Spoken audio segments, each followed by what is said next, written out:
Father, we thank you for the opportunity to come together today and do work with the county. We pray you guide the commissioners as they make decisions for the county. We ask you to watch over and protect county workers today and throughout the week, that they might work safely, productively. We pray your guidance and blessing on the county as a whole, Lord, that the county might be progressive and successful, and that we might be your will. Thank you.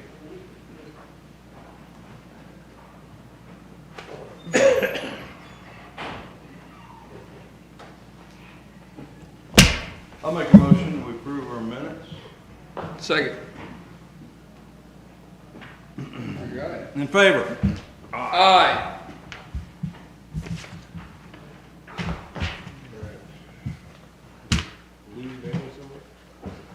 Have the bills too.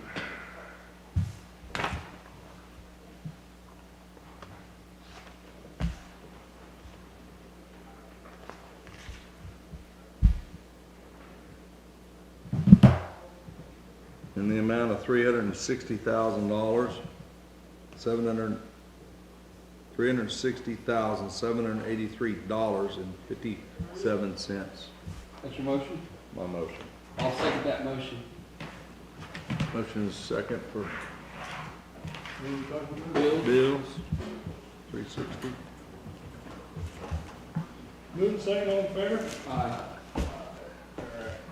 I guess it's not quite, we had one tie on the election for Parish Township trustee, and we told the two people that we would schedule that for 9:10 this morning, so it's not quite there yet. They both want to do it? Neither one of them wants to, and I doubt if either one of them shows up, but we probably should wait until 9:10 since we gave them that time anyway. So what happens then, Dave? We flip a coin and that neither one of them wants it, and We we put do the their appointment? names on 2 slips of paper in this box to have you guys draw one out. Right. We'll notify the one that wins, and then if they don't want it, they've got a process they have to go through to let us know and get them taken off. Okay. And I would guess that's what's gonna happen, because it sounded like neither one of them wanted it. I do have a couple other things we could wrap up while we're waiting on that.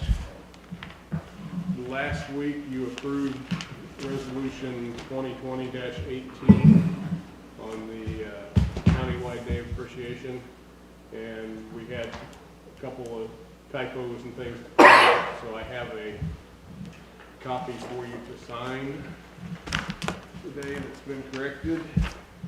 As you do that, you just might want to take note that this is the day that you set aside for expressing that appreciation to the sport.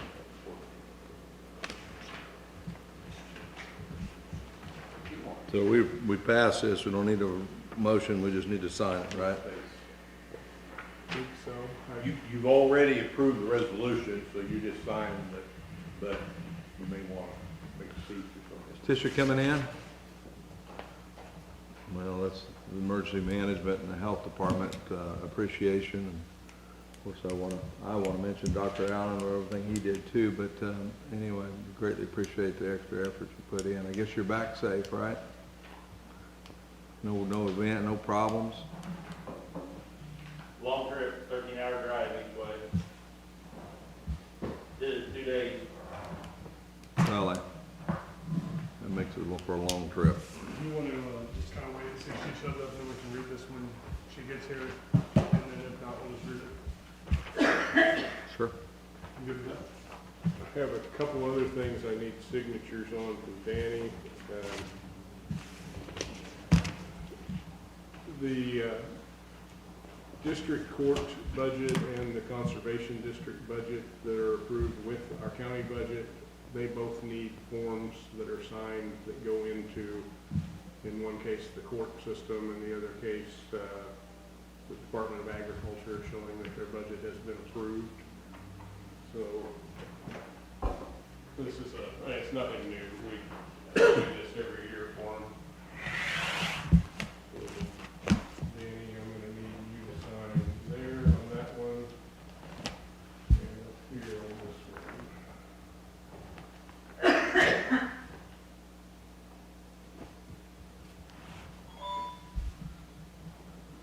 one. And again, no motion required, just authorize maybe our chair to sign those two forms. My motion.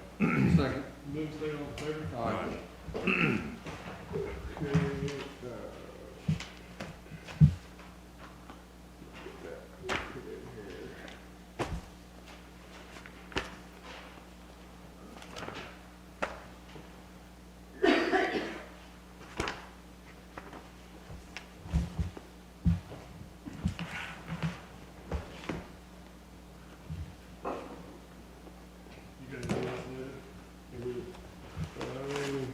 I think, well, I will also need the Board of Canvassers to sign the abstract, but we probably want to wait until we draw the name on the final one before we do that. And we got 1 minute till the time we told them we would do that, so. Jerry, you got anything that takes up a minute? Tell you everything I know. No. So how do we do it? Do we have to convene in anything, or? I don't think we need to worry about it on this. It's just drawing a name out of the box.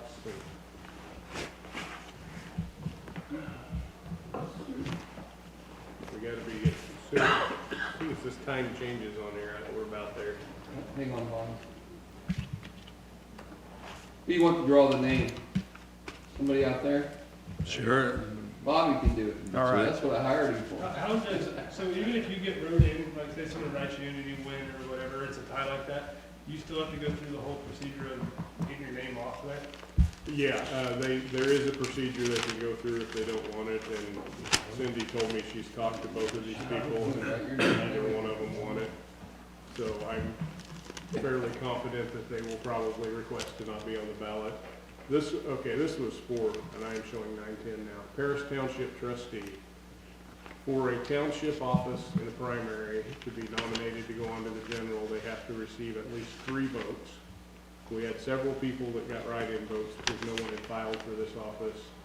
2 of them got exactly 3 votes, and that was Carmen Self and James Rolla Kerr. So they were both notified that we would break the tie. We scheduled it for 9:10 today.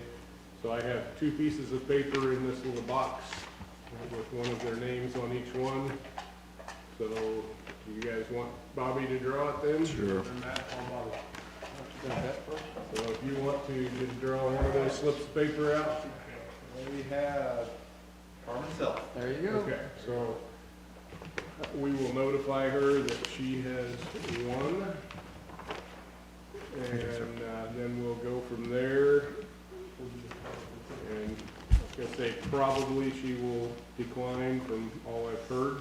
So what happens if they decline then? Then there will just be a write-in line on the ballot in November, and whoever gets the most write-ins at that point will be elected, and odds are it will be someone who doesn't want it again. So then they would be able to resign from that office if they wanted to once they're elected. Is it tough finding people to fill those seats? It is a lot of the time. It's kind of a thankless job, and they really don't get anything out of it. But if the office becomes vacant, if whoever wins in November resigns, then it's up to the commission to appoint someone. And we typically ask the other township officers and ask around people in that area and see if we can find somebody that's interested, and then have you guys appoint them. So with that, we do need the abstract signed. If you want to go ahead and do that, or you can do it later, doesn't matter. If you want to get on with the meeting and just do it before we leave today, doesn't matter to me. We just want to go ahead and get it done. All right, so Mike was not on the canvas board, but you were.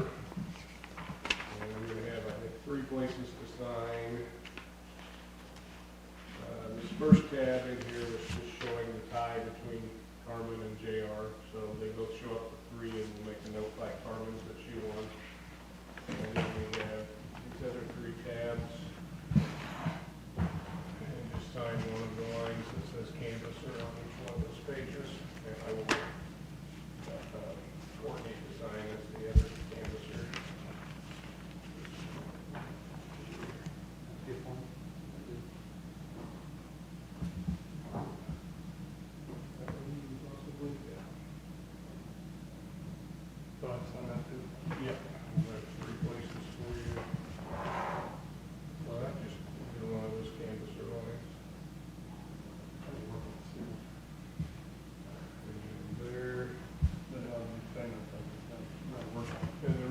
got 3 pages, is one set is the Republican results, another set the Democrat results, and then the third one is the USD 362 bond. All right, thank you.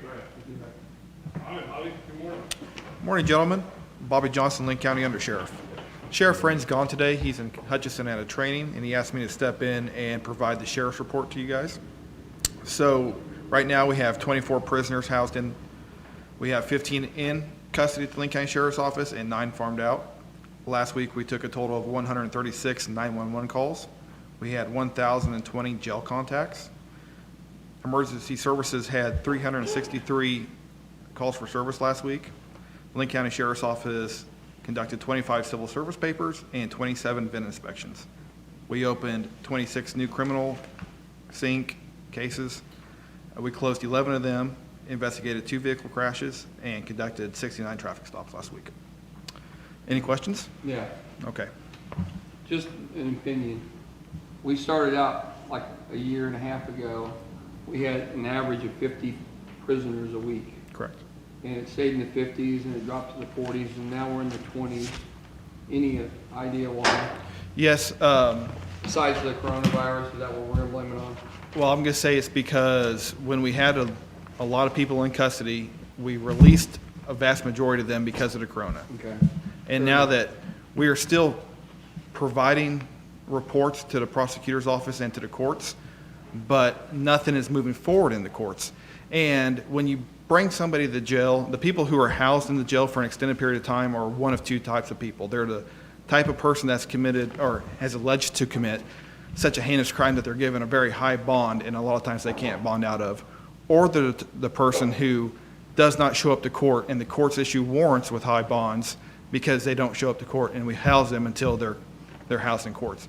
And right now, we're not having any court for those warrants to have people show up to court. So let's say half our population that we maintain a lot of the time are people that don't show up to court, and since there's no court, they're not missing court. Once court comes back on service, then we'll have that come back up. And so will in-house, in-home arrest or whatever, is that what we call it with the people that wear ankle bracelets? Your house arrest? There you go. Is that going to increase or stay the same? How are we working that? I do not know. That's going to really be a question for the courts. It's Because for they're- them, so they're the ones that kind of determine that? That's correct. Okay. Okay, that's all I had. I No problem. appreciate it. Do you think we'll be overpopulated in the court, gets all back into? I don't think immediately we will, but I think we will come back into that. I think it may take a year or so, once everything starts rolling again. So they're just slowly building up? It will build back up, So I they're believe not so. doing any kind of, We are hardly having very much court at all. And what they are having is just like over Zoom and things like that, but it's really diminished dramatically. And right now, there's no expectation of when they're going to open the courts back up. Some people had asked me, that's why I asked you, and I know Oh. Sheriff Friend had talked about it before, and as well as when Paul was here, so it's good to hear, refresh everybody's memory why we don't have. No problem. I've anticipated that question and been asked by many people anyway. And I do foresee that coming back wholeheartedly, I do. Okay, I appreciate it. I stopped by on Monday and saw the repairs to the vehicle and stuff like that. Looked like they were pretty good for you guys. Very much, and I would like to very much thank the maintenance and Jackie and everybody for doing that. That has dramatically helped us maintain the population in the jail, maintain their communications, keep them in line and everything. When you can kind of shut them down to keep them from communicating with one another, or, because they were throwing things out the beanholes and causing a great disturbance. We've also was able to release one of those prisoners to KDOC, who was very much a problem person for us. Once you get somebody that's kind of a nuisance, it kind of just trickles down. You get 2 guys in there and they really want to cause havoc, with those beanholes being open, they could really communicate well with each other and organize demonstrations and things like that. With right now, they've shut them down, and we can turn things like fans and stuff on to muffle them out, and they can't communicate as well and get those things started. Everything else going good in jail? Yeah, I think everything's going pretty good. That's all I have for you. Mike? Great, brother. Have a Thank good you. day. Thank you, guys. Y'all take care. Any more?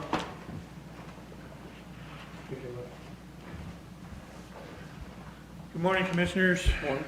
Mr. Anderson couldn't be here today. He's doing senior leadership training.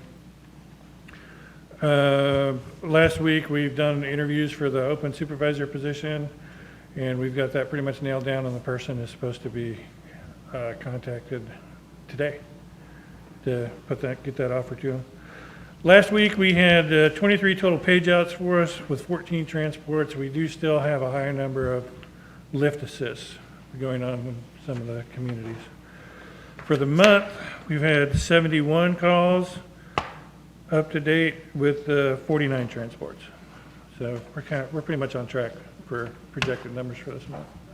Up in Kansas City, how do they contain the lift calls? Do what, sir? Like up in Kansas City, you know, it sounds like we get a lot of those lift calls. How do they conquer that up there? I mean, is it a problem up there too, or? It's not uncommon. I mean, just the older people that still want their independence, you know, sometimes they'll fall and they just don't have the strength to get up. But they have fire departments, you know, pretty close and paid are on duty. So most of those calls, and of course, fire departments, you know, paid on duty fire departments have EMTs and a medic on each truck. So there's someone to medically evaluate them but we just don't have that asset here. So when you get a lift assist, you guys got to treat it as an emergency call too? I mean, you guys have to. It depends on how it's paged out to us. So if it's paged out to us, lift assist only, no injuries, just need help getting up, then we won't respond, lights and sirens. But fall, unknown injuries, we'll respond lights and sirens. So it just depends on what type of information the caller gives dispatch.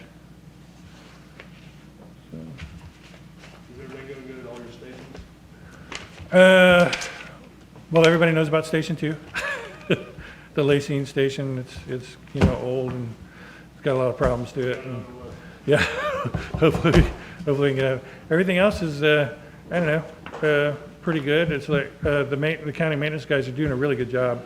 It's like when we find, I mean, some of the stuff that we have, Station 3 is not the problem. Station 1's, you know, the way it was built as a business and home, and the person that constructed that, you know, had the Station 1 Pleasanton. Oh, Pleasanton, okay. Right, so some of the electrical stuff wasn't done, you know, really well.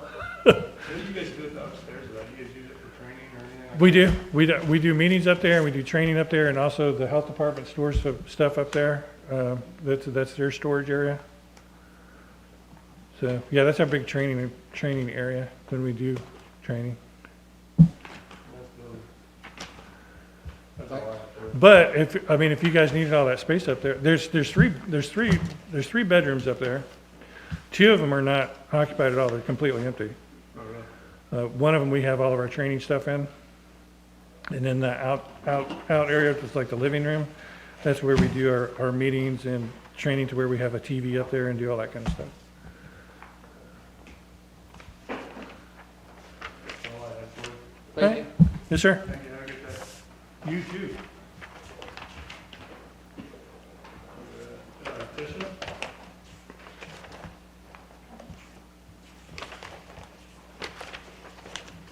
Good morning, Commissioners. Tisha Coleman, Linn County Health Department. As of Thursday night, our current case count of COVID was 50, with 6 active and 47 that had been tested in the last 7 days. We did have one over the weekend, which would increase all those numbers. So that's all I have. I do need 5 minutes for personnel and 5 minutes for legal. 5 personnel, 5 minutes leave. Mhm. Did you want to go through that resolution, We do have this resolution number 2020-18 that recognizes the work of you guys in the emergency management. Declaring a county-wide day of appreciation in your honor.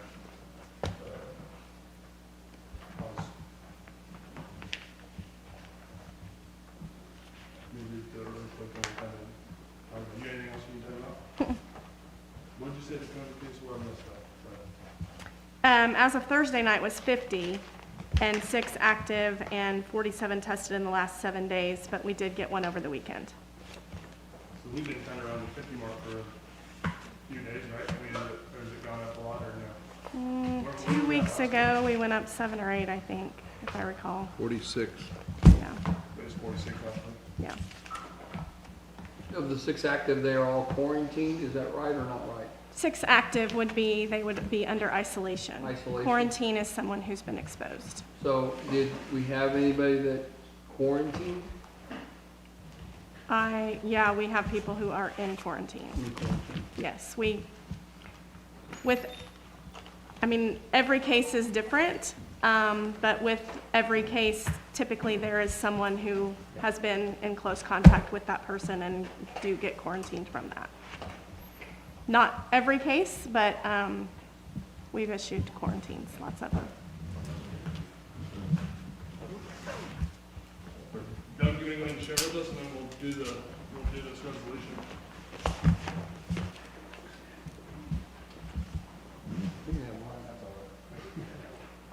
Doug Bartlett, Fire and Emergency Management. The information I have for you this morning is just the fact that we're supposed to be in the mid-90s, a hot, dry week this week. Temperatures are going to be way back up again. And since I was on annual leave last week, I just wanted to come in and make sure you didn't need anything of me at this point. How's everything going with your fire department and stuff like that? I saw a truck over last week over at the County Barn. What were they doing? Just maintenance on it? Is that what that was? That I'm not 100% certain. I know in the last couple of weeks we've done our pump testing, which is an annual requirement for maintaining our ISO rating of 5. And I know they were working on that. I know we did have some trucks getting maintenance done on them as a result of our safety inspections. So that's been going on the last 2 to 3 weeks. But specifically last week, what they were doing, I don't know. So is the maintenance on all of them, the check or whatever, is it yearly check? The Kansas State Fire Marshal's Office requires fire departments to do an annual safety inspection by a Did we get, is that all? certified mechanic. So we budget annually to do that. That was done. We also budget annually to do the pump testing of our trucks that pump water so that we can meet the requirements of ISO and keep our rating that we have, which is a 510. So those are both things we budget for. They're both requirements that we have to do annually. And then if there are any issues found during the third-party safety inspection, we get those taken care of so that we don't have any safety issues. How's that? Are they almost done with all the inspections? I believe they are. They're looking good? I mean, I haven't seen the reports yet, but I know we had one truck that had about $1,000 worth of work it needed. That was the truck that we're replacing once the new ones come in. But it had a couple issues, an exhaust leak and a couple issues that had to be fixed. It's the only one that was out of service with the cracked exhaust underneath the cab that we found. So we took it out of service until we could get it fixed, but we spent less than $1,000. have you had a lot of responses, I mean, calls for response from your fire department? Pretty active? It's been relatively quiet, which normally it is during the summer months. This time of year, typically, there's not a lot of grass fires going on. So typically, we have car wrecks that we respond to during the summer, and we have medical assist that we respond to during the summer. Those would be our primary responses. So we're down a little bit in call load right now, but it'll pick up as we move into the fall season. On crashes like that, you guys have to respond to that, or no? Generally speaking, if there's any kind of injury or unknown injuries or anything like that, we will respond. If it's got any kind of commercial vehicle involved with it, we'll always respond. Make sure that there's no diesel fuel leaking or any other issues that create problems. In a semi-wreck, a lot of times you get a fuel leak, diesel leak, and we have to respond to that, take care of the leak, and then we also have to notify the state and report the leak. Any quantity of a hazardous material or hazardous chemical requires reporting. So diesel fuel, gasoline, if it gets spilled, we're supposed to report that to the state. Do you get do you have trouble having volunteer guys show up to that, or show up for calls like that? Over the past couple of years, and of course we've talked about it, but over the past couple of years, our numbers are down and our response is down. the younger generation does not seem to want to volunteer to do things like some of the older folks have. And of course, you know, David, myself, we're getting up to the age that we're starting to get out of it. And our younger generation's not coming on as quickly as we would like them to. But, and that's not a Linn County problem, that's a nationwide problem. Some states are looking at tax incentives. If you're a volunteer firefighter, giving you some kind of a tax incentive to do that. I mean, they're looking at all kinds of different things to try and encourage people to get involved with volunteer fire service at this point. I hear the younger generation's kind of entitled to think they need something, like small incentives. You guys do anything like that? You're the younger generation. What the hell are you talking I'm about? not. I don't consider myself that. I'm 30 now, okay? I didn't catch your question, so you'll have to ask Do it you get any again. like small incentives, like point, or like, you know how some of them give out like. We've talked about buying coins or come up with different things. We annually give them a Christmas present, so we'll buy them a hat, a coat, a shirt. I mean, it's over the years, it's varied. We don't spend a whole lot of money, try to keep it, you know, $5, $10 per person type thing. But we try to come up with some kind of a nice little Christmas thing that we can give them, just as a thank you for their year of service.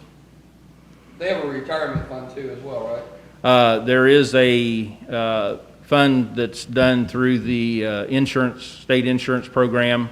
It's not actually run by the fire department, but there's a board of firefighters who run it, and the state says what it can be used for. I believe we get a disability program or insurance, and there's some life insurance. The life insurance is an annuity, so if they came on at a very young age, stayed until they were, 60 or so, they could have a pretty good check when they walk away from it. But that's done through the Kansas Firefighters Relief Association. Is it a variety of different ways each city or counties do it? Yes, the cities also get money from the Firefighters Relief Association. They have their own boards and oversee it.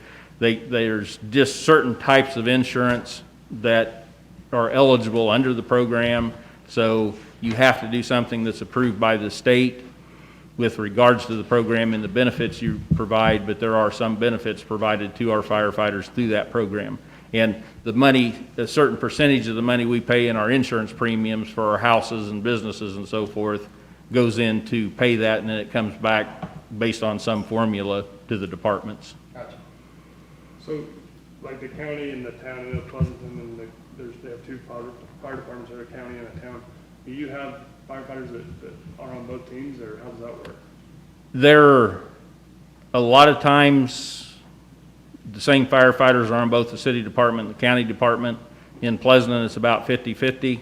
In Linn Valley, who has a fire department, I don't believe there's anyone on the Linn Valley Fire Department currently that's also on the county. We've had a few in the past, but I think right now there are none. So they have a completely separate department than ours. Linn Valley, what's the closest county bar? Lacine? Lacine, How far away is that? 6-7 miles. So that kind of makes sense to me, just my opinion. It makes sense to have, like a Linn Valley Fire Department, but like Pleasanton, you have it 3 blocks away. Is there, is that a You might want to have a subject? separate conversation with them. That's a decision made by the Pleasanton City government. Yeah. And people, you'll need to pick up with Yeah, that'll start some fireworks. Same subject, huh? Yes. I figured I'd ask.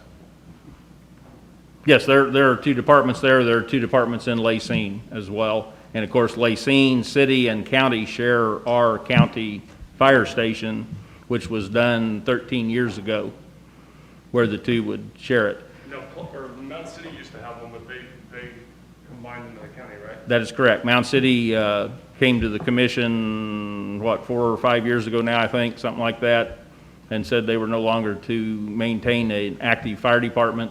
Based on personnel, wasn't it? Based Yes. on mostly. They had 3 firefighters, and you had to have a minimum of 4. So ISO came in, gave them an opportunity to correct the problem. When they didn't, ISO raised them to a 10, and that's when they came in. When they got it rated as a 10, they came in and asked the county to take it over, which you did. and we got re-rated and dropped them back to a 5, but during the time they went to a 10 before we could get them to a 5, people's insurance on their homes was doubling or tripling from what I was told.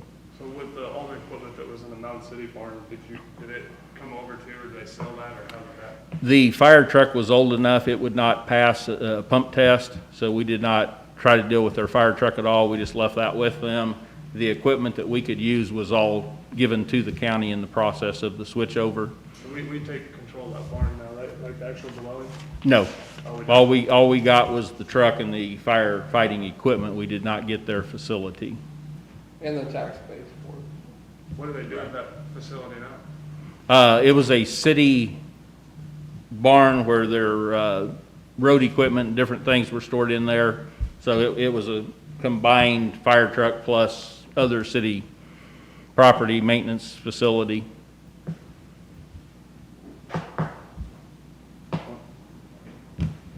Thanks for educating me. Yep, anytime. Any other questions? No, not for me. Thank you. Thank you. Jessica, you got anything? Yes.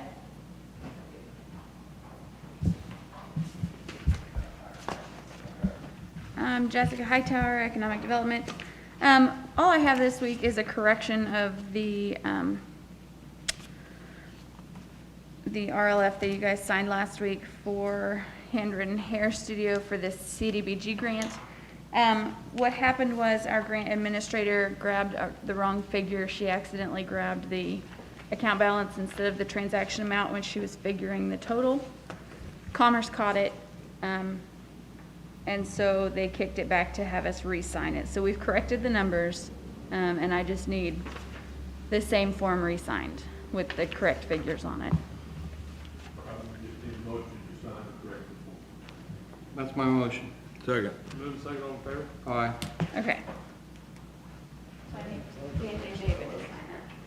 I'll show you that.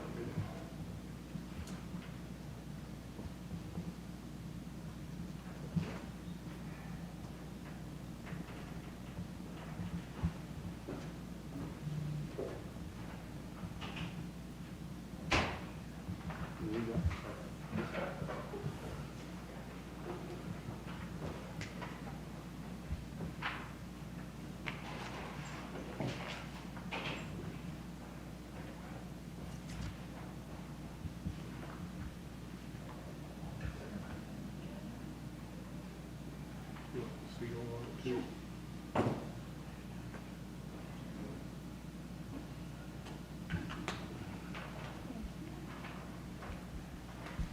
And just so we're clear, this is not changing her total grant amount. She's still awarded $3,000. This is just changing the amount of this check. Okay. Okay? Thank you. Any questions None for me. for me? We Okay. need to make sure we get that signed resolution back from you before we got done. Thank you. Thank you. We can go over this if you guys want. My mic's.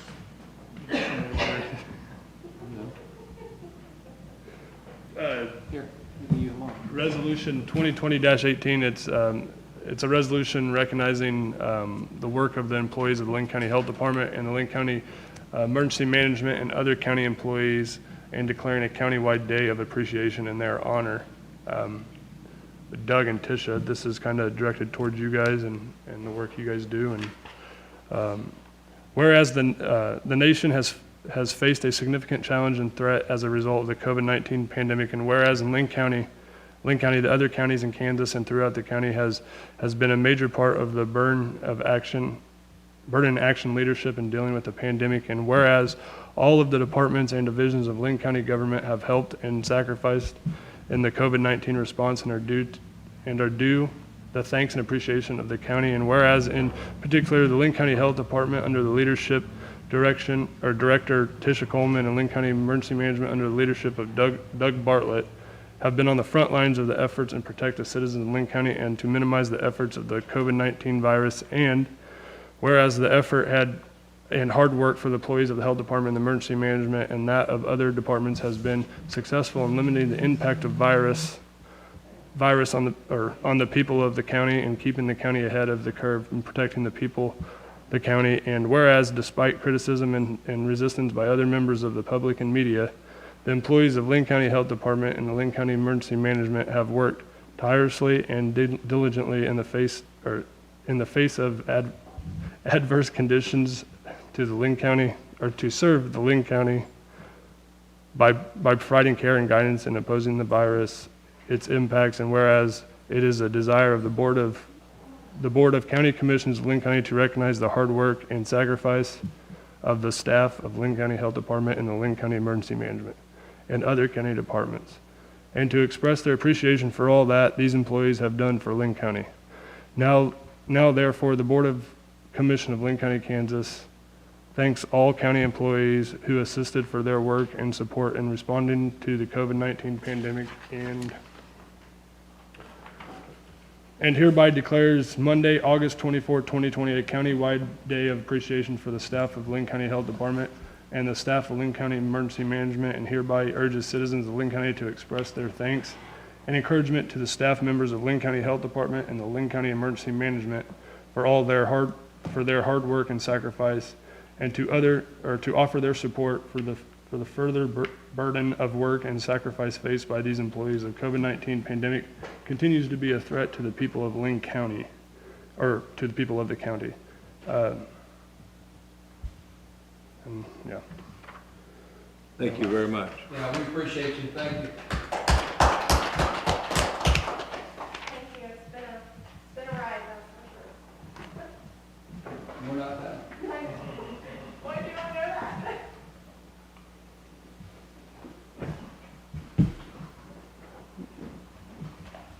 You kept interrupting me when you're staring at me. I'm like, Yeah, trying to read them. Like,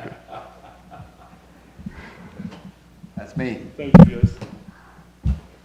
So,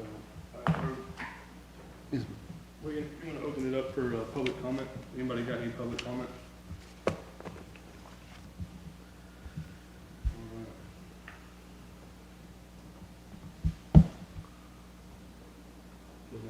Jackie, you want to go ahead and come up and visit with us? Or Andy, do you got anything? Let's let him go first. Okay. This will take about 1 minute. Andy Mayhew, Linn County Planning and Zoning. I have a dedication of right-of-way for lot split purposes. It's located right on the county line, just barely east of 1077, and dedicated by Gerald and Patricia Meek. You want a motion to accept the dedication of right? Okay, so Andy has the authority to approve a boilerplate lot split, but just the fact that we accepted the right of way. So I'll make that motion. Second that. Moving second, all in favor? All right. Yeah, aye. Andy, how's everything else going in the county? Well, I wish this COVID deal was over. Totally don't. There's someplace to sign on this? Yeah, there is, yeah, I'm just looking.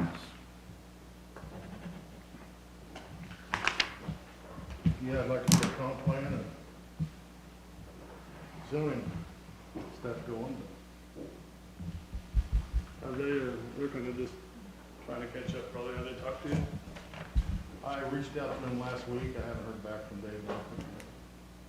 I carbon copied you on the email.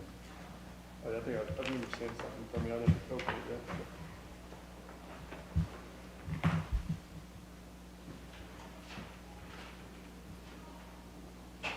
Anything, any big things you're working on, or? A lot of activity in there right now. Yeah, there's a lot of building going on. Is that pretty typical this time of year, right before winter, people do stuff like that? Mhm. Yeah. One change I've noticed, like I was telling Rick this morning, is that last year, it seemed like the trend was people buying these smaller, Small homes? pre-constructed homes and setting them on lots at Sugar Valley. Now those have kind of flexed to $200,000 to $300,000 homes. Matter of fact, I had one last week at $550,000. And that's going in at the lake? No, it's located outside, but That's good to hear. I don't know if that's a reflection of people moving out of the city or what it is, but we'll take it. Have you seen a lot of activity from people outside of the county, from up north and stuff like that, moving down this way? Primarily, that's what we see. Very little is local driven. That's all I have for you. Okay, thank you. Thank you.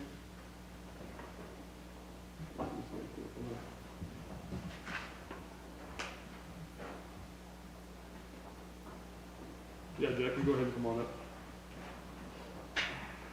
I've got a few things, if you want to get the bulk of it later. I had a couple of things I'd like to do right away, and then the rest of, if you want to do your executive sessions, go back, whatever you want to do. I want to introduce David Southwick. He's the noxious weed director, Hello, David.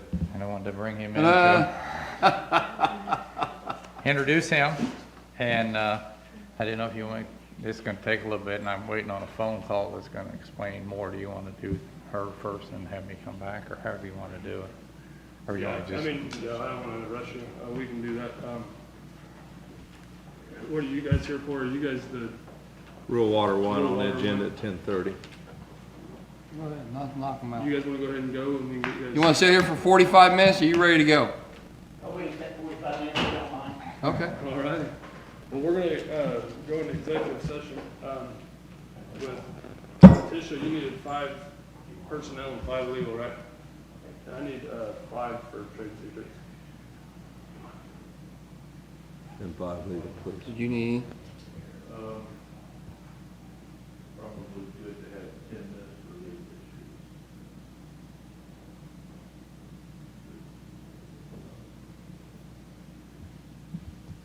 We got 25 minutes total. I got to do 10 personnel. 35. I'll make a motion that we go in for 35 minutes total in exec session. You gotta explain it though. 5 minutes personnel There you with go. Tisha, 5 minutes legal with Tisha, 5 minutes trade secrets with Danny, 5 minutes legal with Mike, 5 minutes legal with Gary, 10 minutes legal with Jack. Or what? That's my motion. Second. Moving second, all in favor? Aye. Aye. Hey, Ben. It was just fine. Good. Good. Keeping the hill all side down there.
You Go do? to bed and can't wait to get up and drink a Red Bull. We had some Marine drill instructors that went to the hospital because of that. They kept slamming it down after I mean, running and all that. Yeah, it's not good for you, that many of them. You're a dead man walking. been doing that for years.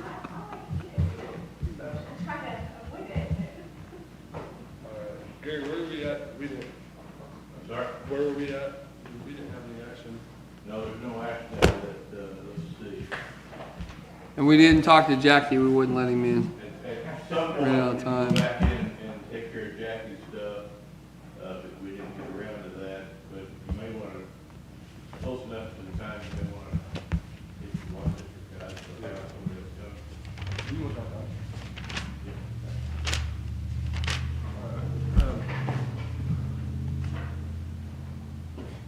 Mike, you want to step up to the podium and tell everybody who you are and explain what's going on?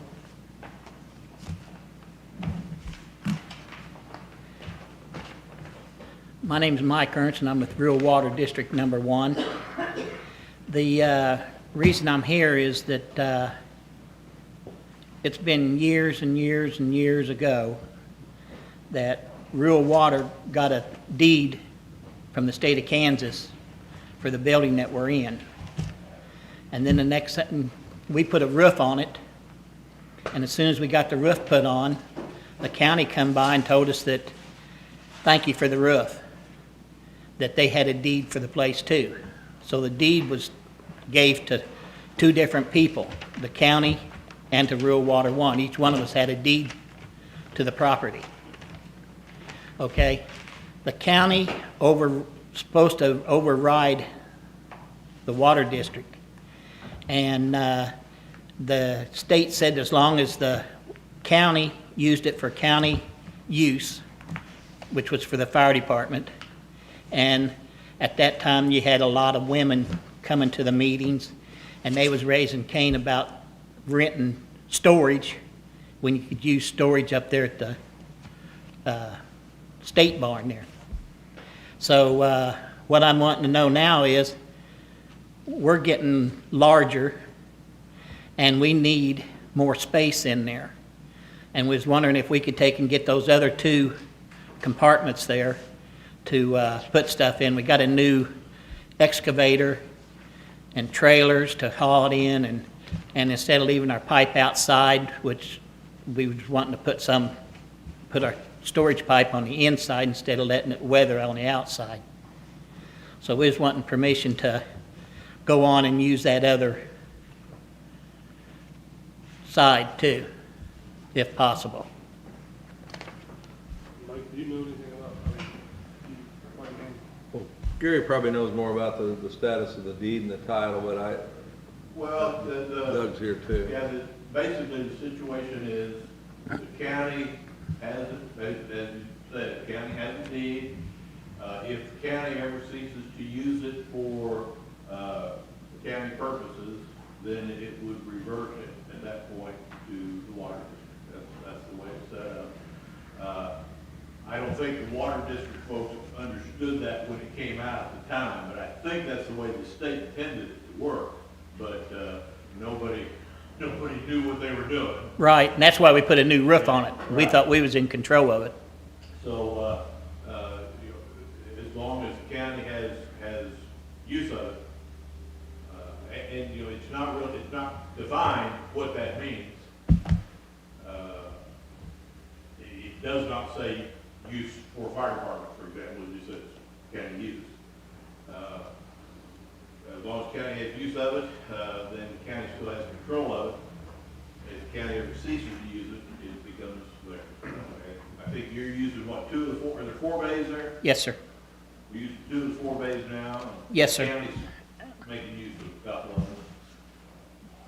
Yeah, the fire department's got a boat in there, and I think they might have some fire hoses in there, and that's about it. Jackie, then when that big storm came out, I saw you parked over there with the insurance guy. Who replaced that roof? Was that our insurance or is it your insurance? You didn't replace the roof? I didn't know. He was claiming on it. Yeah. I see. Yeah. I So don't believe it But we have insurance on that building, is that correct? Yeah, Okay. yeah. Should be doing pest control on Yeah. it too, I assume. And formerly we had lease year by year, is that what we's doing it? We had a lease that defined things. About a year and a half or 2 years ago, when it was up for renewal, we indicated that we were thinking about doing something in terms of some expansion of our use. And so we never got a new lease in place because The lease is for. the For them to water use the it. water department basically leasing from us during the time in which the county controls the building.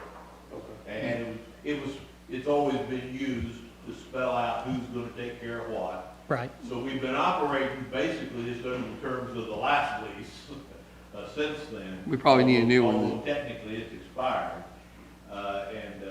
But until, you know, if you guys intend to do something different there than you're doing now, that needs to be taken into consideration when you put that lease together.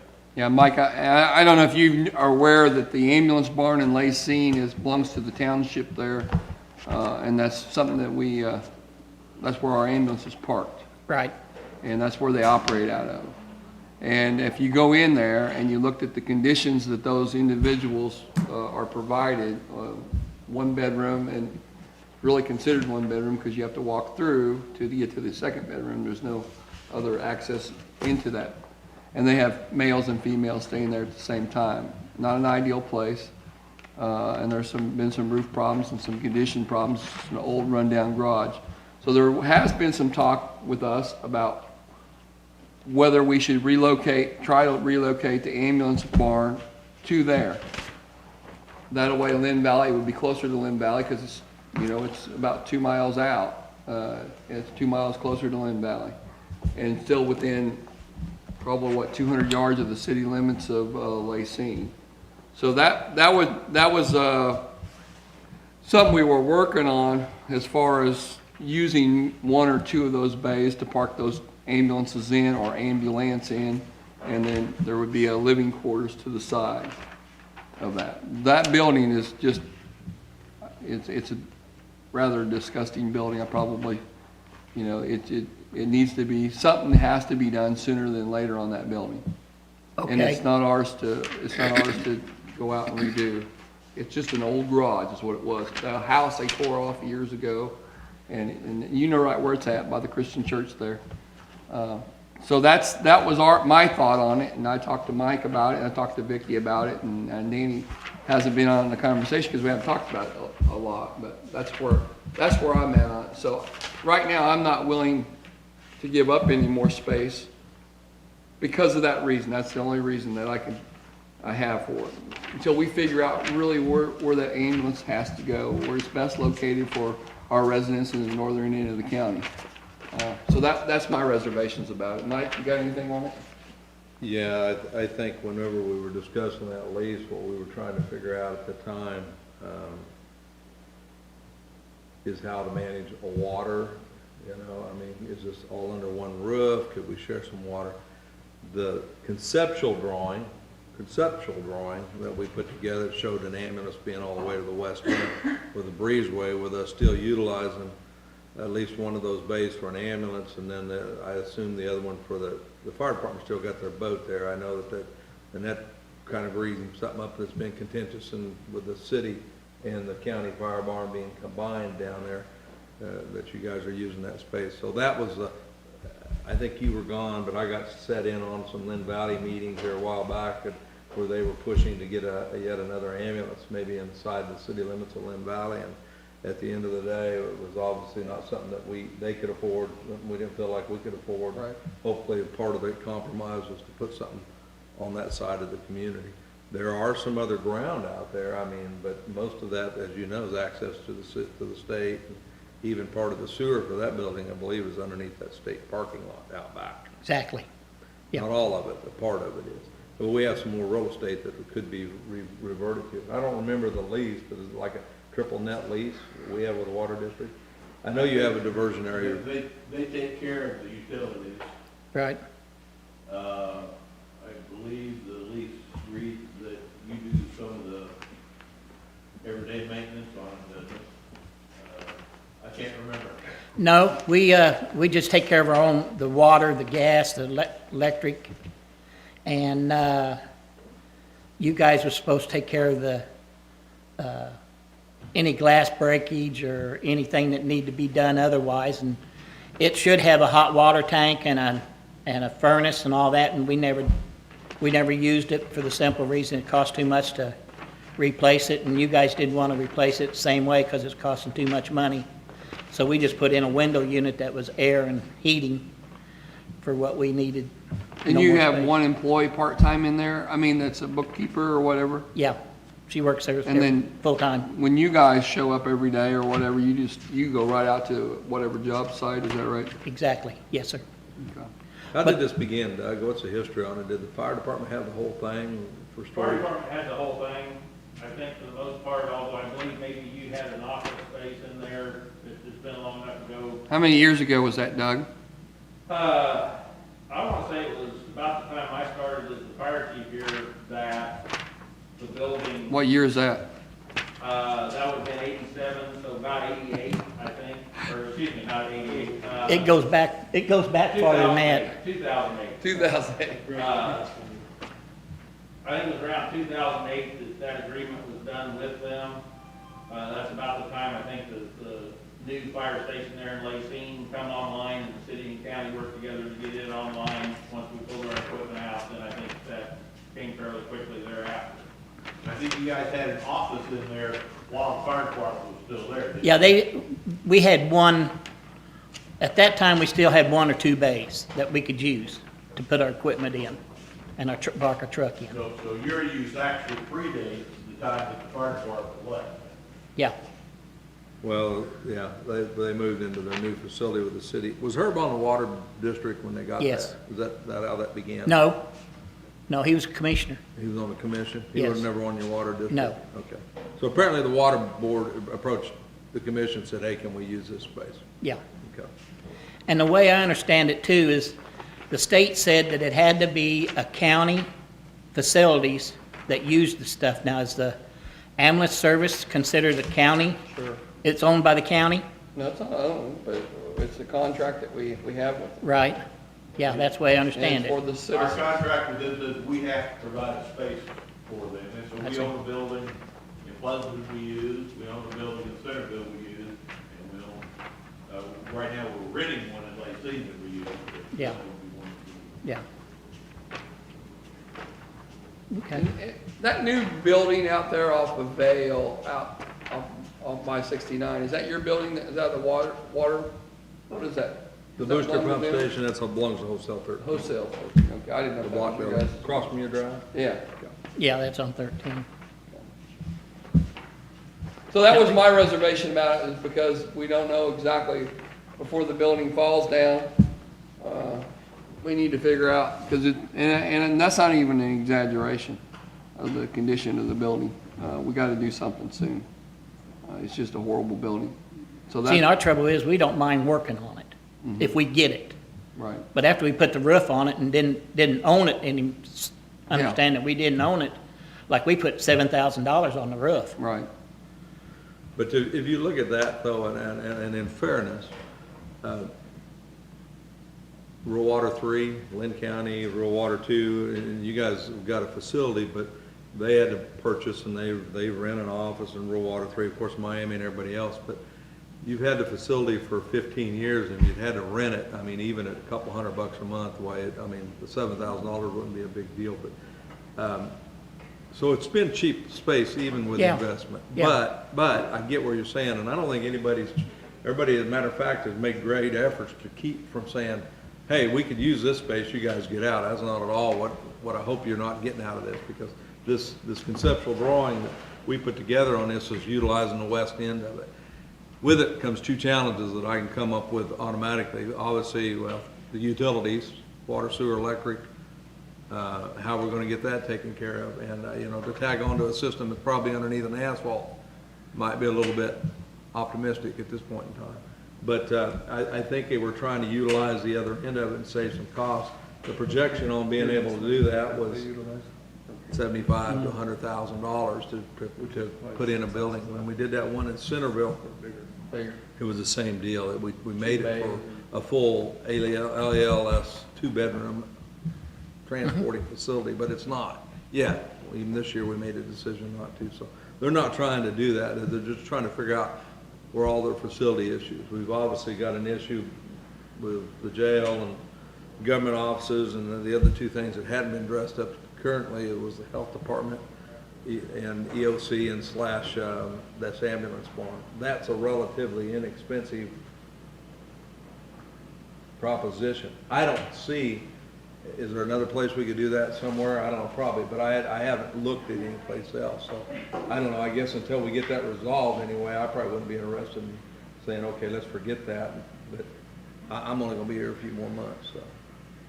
Oh, and then your term runs out? Yeah, I'll be Well, dead. see, that's Don't what, smile like that. here's, well, when's your term up? Well, I will be done in 2 years, and you can have the job if you want it. I wouldn't run for it. I would guess we probably need to get this lease probably figured out what we're doing with Yeah, it. you probably should give us another year to figure out where it looks. That location right now looks ideal between two cities, and we've already. I mean, it's right in the middle of town. So if we can put it out on the edge, they can respond faster. It may not work out just based on the utilities and stuff alone. It may not work out at all, and then we can talk again in about a year to see. You know, if we're not going to use it, then we're not going to use it. But right now we got stuff in it, and with the idea that we may want to use it, and we may not. Yeah. We just got to figure out what's best for us. I know when Herbie was on the board and with you too, Mike, you guys was talking that you was thinking about going on and giving it to us and letting us take it over. And that's why we know that the building needs a lot of work. And, you know. I've been in it. It looks like it needs some, it looks like it needs some work, yeah. And with you guys not working on it, we're not going to, so. Yeah, I don't blame you. I That's the wouldn't thing. either. Well, it'd make a fabulous shop for someone, but I mean, if you're gonna live in it or try and make facilities, like I said, we weren't looking to kick anybody out of it or trying to push Yeah. anybody away from it. We was trying to figure out a way to share the, Way to use it. I hear. a place to share it. And you got something, Mr. Barlow? Obviously, we've got the 2 new fire trucks ordered. At this time, the fire department does not have a spare engine, if you will. So if one of our engines goes down anywhere in the county, we've got to try to figure out how we're going to get by until we can get it back in service. One of the vehicles that we're replacing is a 1994 engine, so it's 26 years old. It's pretty much worn out, but if we're not using it every day as a frontline truck, it might be able to be put in reserve so that if somebody's engine goes down for a week or two, we could put that in service anywhere at the 7 stations of the county. With that, we will need somewhere to store it, and that would be a place, as long as it's not too long, that would be a place that we would intend on storing it if the fire board and the commission decided that it would be appropriate to keep it, given the fact that it's probably not going to have any trade-in value at this point, or sell value, if you will. As We haven't well, broached that concept yet because we don't have the trucks and we're not there, but that would be something that I think we need to discuss. And that would be the only place we would have to put that truck. Because it's got to be in a heated environment. all right, as well as I think you could probably say that Lacey and Linn Valley and Pleasanton, you know, obviously if we had a spare pumper, somebody went down, you could relocate it into, you know, it would benefit them as well if we had a spare truck. And as far as last one we had that was actually semi-functional, we gave to Linn Valley to help them, is that correct? That is correct. Help them get with their How long was the lease? capacity, so. The rural fire How long was the department, lease last time they had it? they went and built Doing a 2-year lease, the place down there at Lacine renewing it for 2? because the fire trucks was longer, they wouldn't fit in our building there. They was too long, that's why they went and wanted a new building to park their fire engines in, because they was, I forget how many feet they was. And they share that facility with the city too, you're right. Yeah. They needed some, and we've already had a death in the county where we've had a fire chief that trying to put too small a truck into a small facility. Okay. Of course, My, that's, my suggestion is, I'm sorry to cut you yeah, off. no, you're going right ahead. I usually do anyway, is to do a 2-year contract, just so we'll have a contract. And then, by then, if we can't figure it out in 2 years, there's something wrong. Either we're gonna have an ambulance barn there, or whatever. But that'll give it, and then in 2 years, they may wanna do some remodeling inside that building and give you a longer lease or whatever. But give us a chance to do that. Do you have a lease at one time, like you said, it's been a year or two, that you wanted us down here to sign the lease? What I've got here is the previous lease, Uh-huh.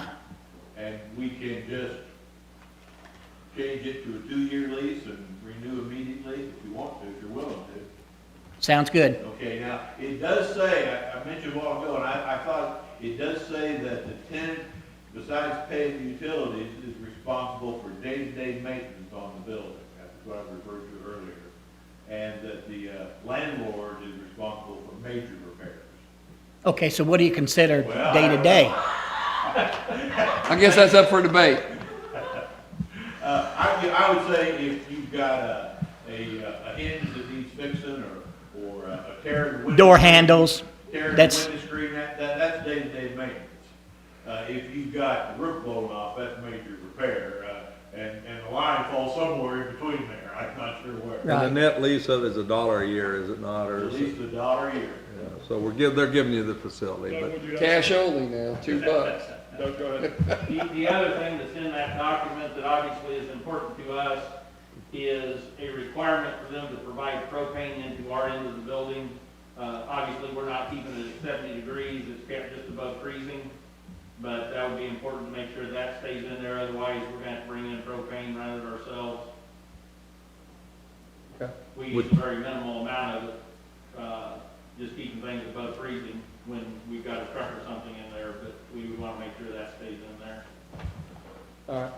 Well, you'll have a chance to read it over if you got questions about it. the, Before we sign it.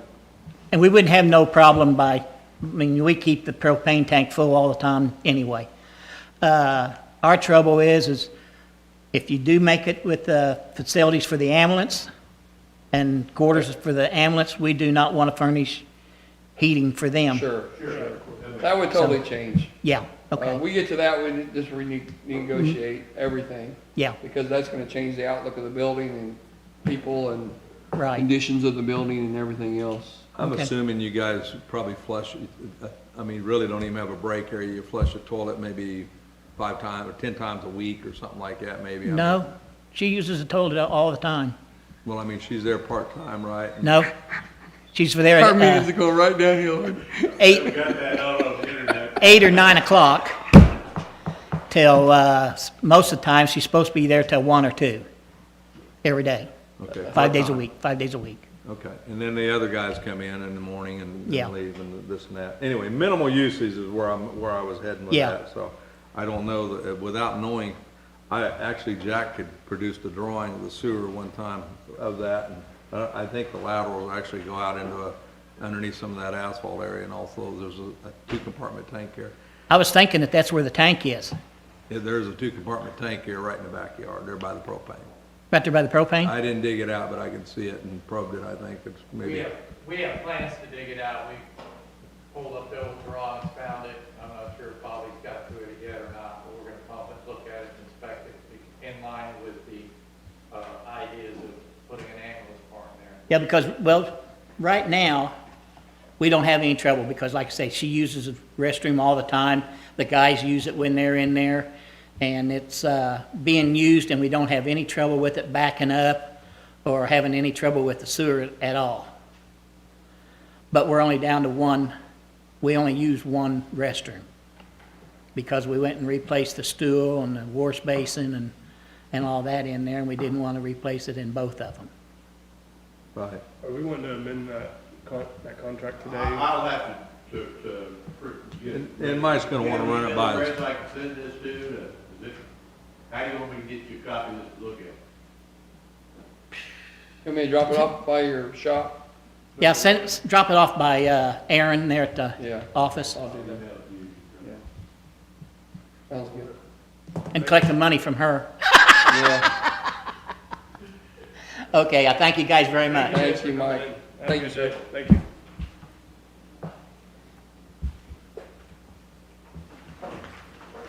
Oh, yeah.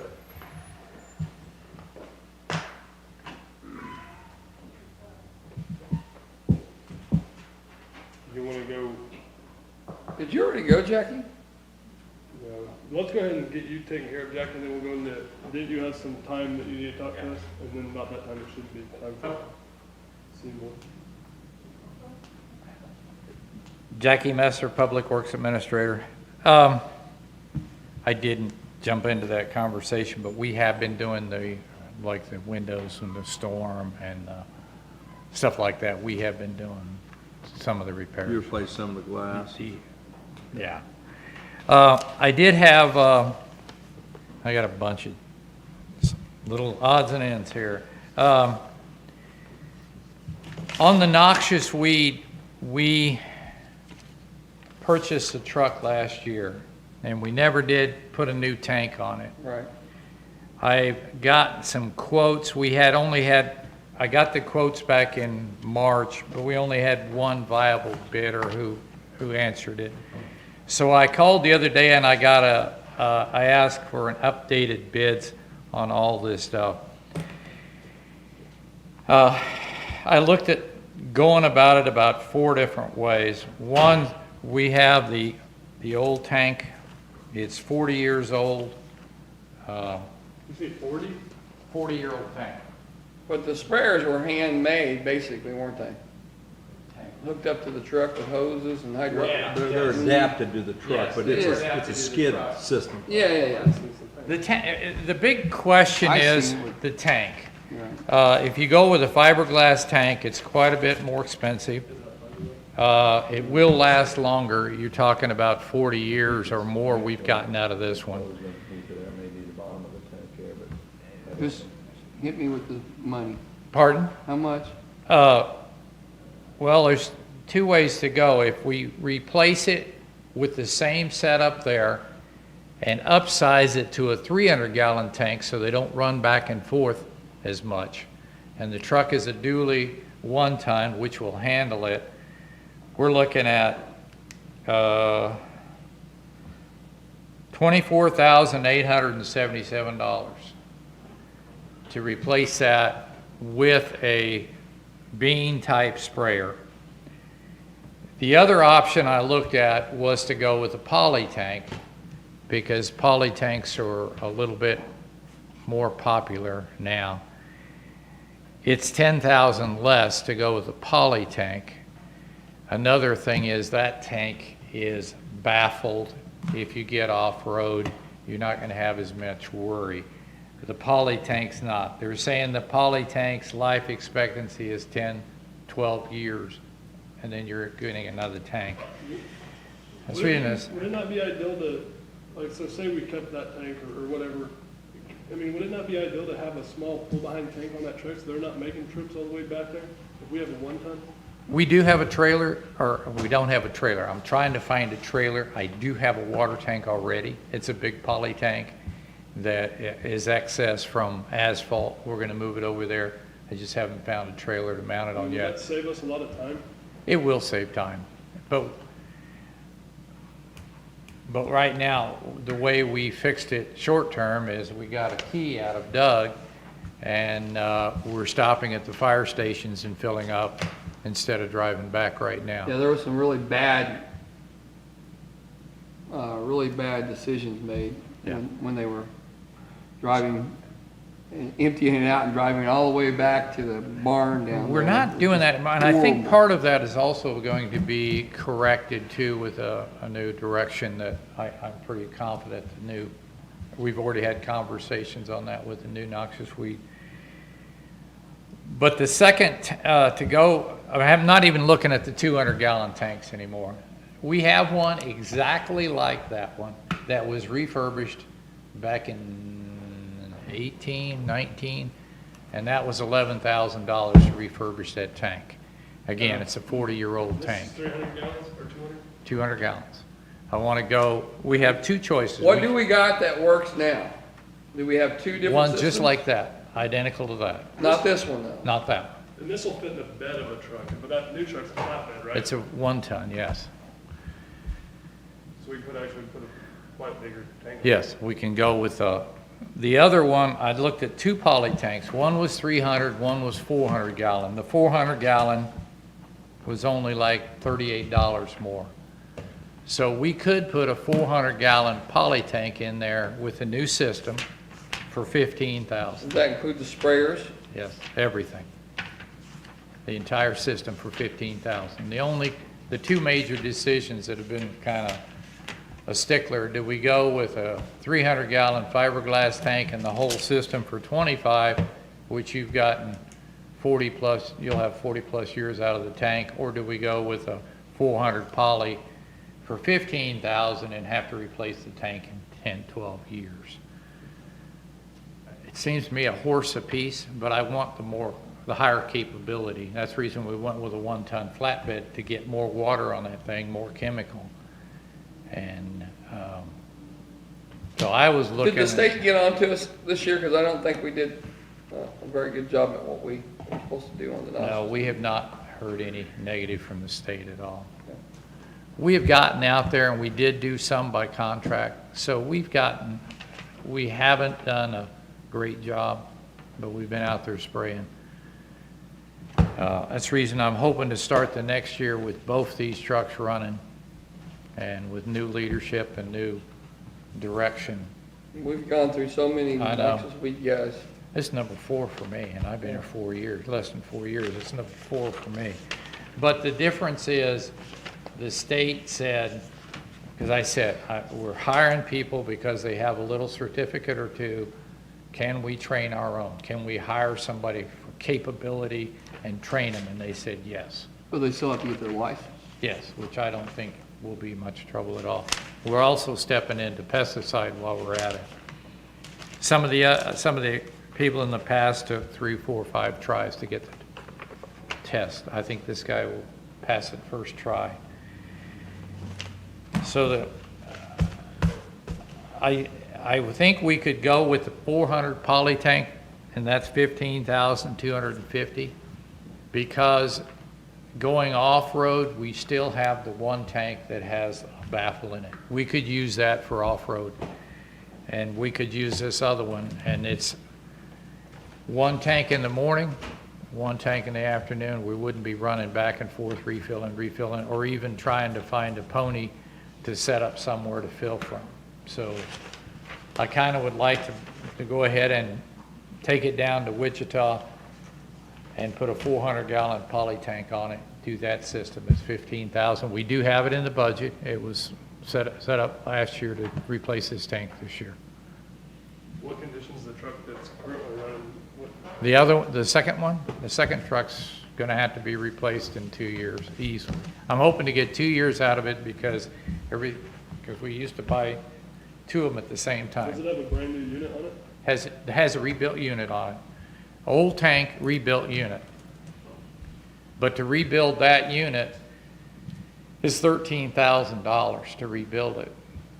What is that truck, a half ton or 3/4? It's 3/4 ton. And we went with a 1 ton.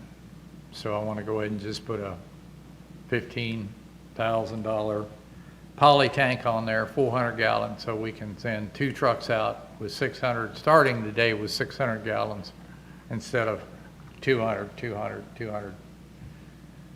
So that's pretty much.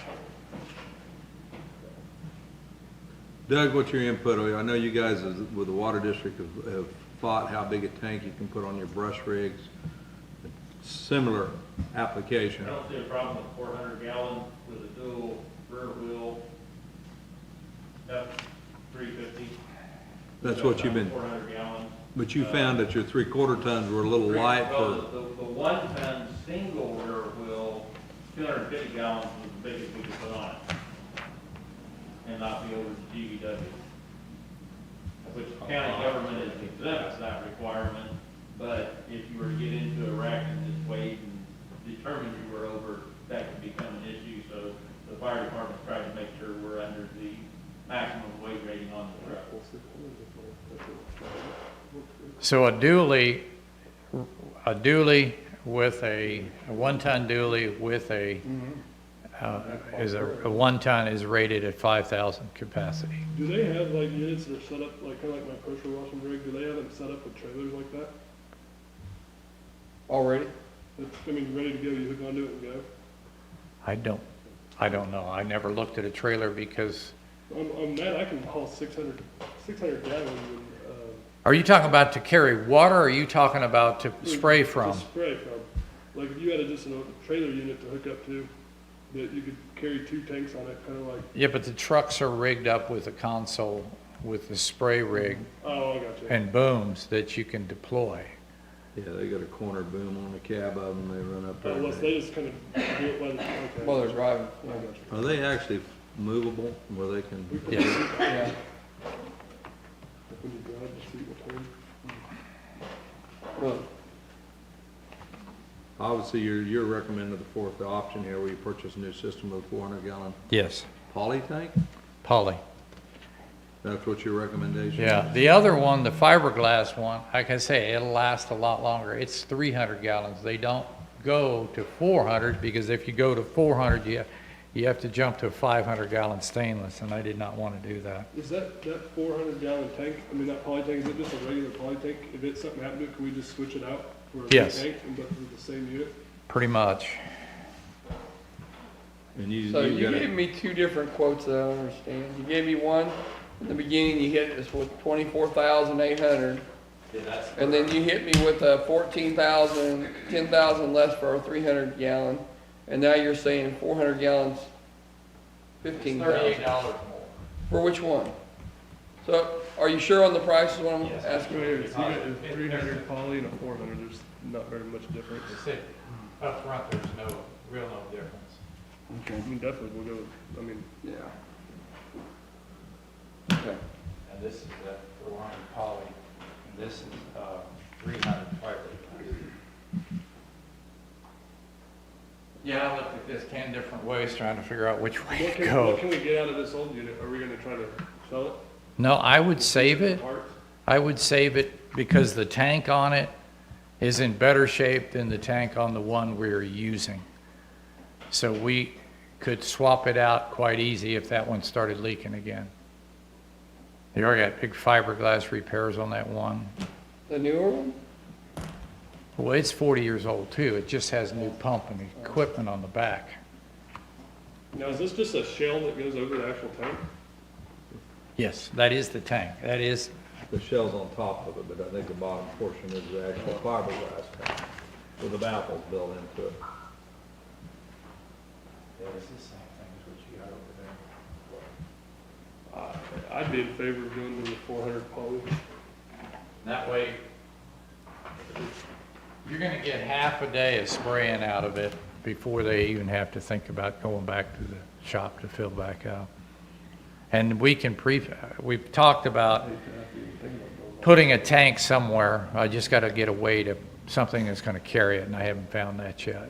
A nurse tank Yes. is what you're looking for, and yeah, a pump on it, and, I mean, Yep, and we've got the pump, we've got the tank, I But just we gotta have find a enough trailer. Water with the fire places to fill up in different places.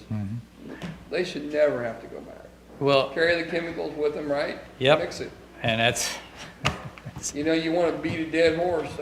yeah, And another thing that, it's kind of irritating, I know we're probably going to buy this, but irritating thing is the spraying's not getting done. I mean, those guys, and the routes, if we're going to do this, the next year I'd like to see routes that they've actually sprayed. right. I mean, that's the thing. I know the other two that previous ones that were doing it, I never saw routes, and you could go out and you fought this hard over bridges. Now, I went by a bridge the other day that you can't see any of the signage that's supposed to be around the bridge, and I know you're fighting that, but I guess that's my thing on this. Noxious weeds is a requirement. We're responsible for doing it. The state does it. We do it. It's just a fact of life. The cost of it is Right. the cost of it. But we just need to hold these guys. And I think And I know we've gone through a lot of guys trying to hold their feet to the fire, but I really think this last go-around is going to be building it from a different standpoint. This guy's going to pass these tests quickly, and I think he's got the experience and the supervisory experience and the get up and go to get it done. Jack, I don't want to cut you off. Joe Seymour just walked in, and we're meeting with him right here. Okay. You mind if we just kind of set you aside? I mean, I'm sure you got some stuff you can work on. but you want this, we can vote on this, right? You Yeah, want the I've tank, got right? other stuff later on, yeah, but I can, Okay. I'm in favor of the 400 gallon poly tank. You making a motion? I'll make a motion. Which is your recommendation? Yes. right? Okay. I'll make a motion that we purchase the new system with a 400 gallon poly tank for the new truck that we purchased last year. For the price of $15,250 and 44 cents. I'll second. Move to second, all in favor? Aye. Do you need that? Do you need these contracts and stuff back, or these? no, that's extra copies. I've got one more question and I'll get out of here. Yeah, go ahead. Would there be a chance that we could go on and use one more side, and then when you guys get ready for it or whatever you need to, that you can have it back, but in the meantime, we'll have some place that we can store our equipment? You'd have to defer probably the fire department. Let's talk to them about it I and see don't know what. what we have in there right now. A lot of times we'll store boats in there. Sometimes in the wintertime, we'll actually pull like the Ranger or something in there that they're not using. We did have some training props that we had built for training purposes in one of the bays. So I don't know how much stuff we have in the two of them, but stuff gets moved in and out based on the season and the time of year as well. Right. But if possible, I won't have it. I wouldn't have an issue with you guys utilizing it as long as we're understanding that, if we do need it, I didn't know hurt feelings on either side. I mean, that's what I think we need to wait and see what, yeah. let's figure it See out. what he needs to do. Yeah, Thank you, guys. thank you. Yep. Hey, I reached out to Aaron and got an email address. I forwarded it on to Gary, so he'll get that lease and it'll go to your water district Okay. email Thank address. you, sir. Thank you. Mhm. I think we need about 30 minutes of legal executive session. Joe included the contract. That's my motion, that we go into legal executive session with Joe Seymour, for 30 minutes. Second. Move to second, all in favor? All right. No, man. Oh, good, good.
I just think Pleasanton District's rule is stupid. You have to wear a mask all day, but they don't have to wear them on the football field during practice or volleyball court during practice. Isn't it kinda like going into a restaurant, no one Or during a wearing game. in, What's sitting in there the and sitting difference? there. Take it off. Take it off. It's okay Well, to take it's it a little off. more safer than, unfortunately, my child played football, and so spitting on each other and. That's part of the thing. Yeah, I know, but it's, You don't like that? You get where I'm coming from? What's the difference? They're in a game and they don't have to wear a mask and they're with other kids from other schools. But you gotta wear a mask all day at school with the kids you know and see every day. which I think is that part of the purpose for your colleges and your universities I and think other Jackie still has people one. canceling or Do postponing what? sports I until think Jackie spring. still has one. Yeah. And so, I mean, I would, it wouldn't surprise me to see Keisha do something like that. Yeah, Yeah, I bet you they're gonna jump in on it. It's- Sooner or later, they're it's gonna. Why would insane. they, the colleges and universities? It's gonna happen. Talking about sports, delaying until spring. Well, A lot of your it's colleges, like NIAA and NCAA have postponed fall sports till spring. You put them in a pod and do like professional sports. Jackie needs something, don't you need, And Jack? then, What do you need? Blue Valley, I think, wasn't it Blue Valley? You gotta go in back in, you gotta go in there? The whole postponing all of that, and then as soon as they had practice. We they didn't had even let him in. And the whole team was quarantined. Hey, Danny, we go back in, we need to go to executive session for Jackie. How many minutes? I'll make a motion that we go into executive session with Jackie Messer for 10 minutes. Second, move second, all in favor? Aye. All right, that should be it. Come on, Joyce.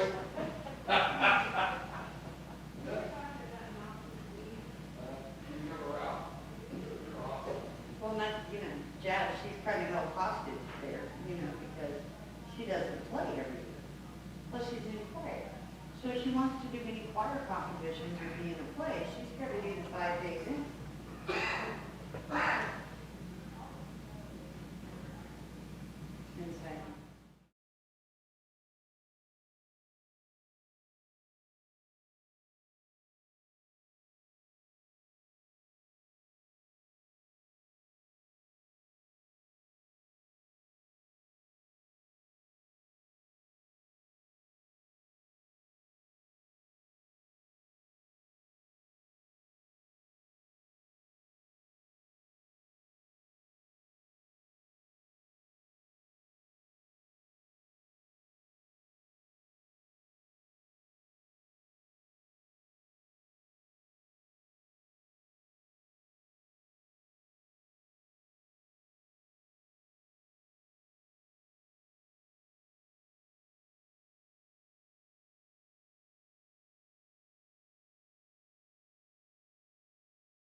Yeah. And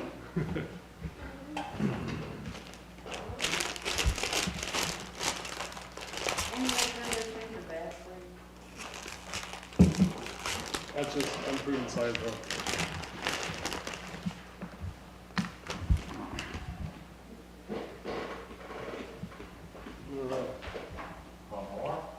Yeah, we're ready for you. No action. You got more? Oh, yeah, I remember you stopped me when I was halfway through. I've been talking to Jason Hodgkinson, and I asked him to review again on the bridge projects, and we're gonna go ahead, unless you tell me otherwise, to submit on that one at Hell's Bend. Okay.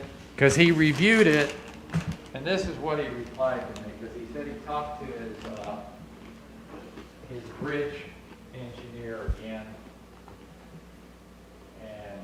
And he says he can't figure out why it's not scoring higher. And he was gonna talk to KDOT and say, what can we do different to fix it? Yeah, because this will be expensive. Yeah, we're talking, he said 600 or 700, 6 or 750. Which one is this? OS 5. We call it Hell's Bend. It goes, it's 2300 road. And it goes over the railroad track, and that's what makes it a little bit of a challenge. And there's nothing really out there except fields and there's not. Well, there's some houses back there now, a couple of houses back there. So he said that he doesn't know why it's not scoring better. The other one is down on OS 66, the one on Botkin Road, but that will be later on. This other one has to be done by next Monday, so that's what we're going to go. He said that the one that we had talked about, the sufficiency rating on Ungenhauer wasn't bad enough yet to outscore 5, but 5 hadn't been doing it. So we're also going, but 66, OS 66, the one on Botkin Road, he said it would go onto a different grant later on. So that's the direction I want to go. The last thing, I don't know if it's the last thing, pretty close to it, I hope.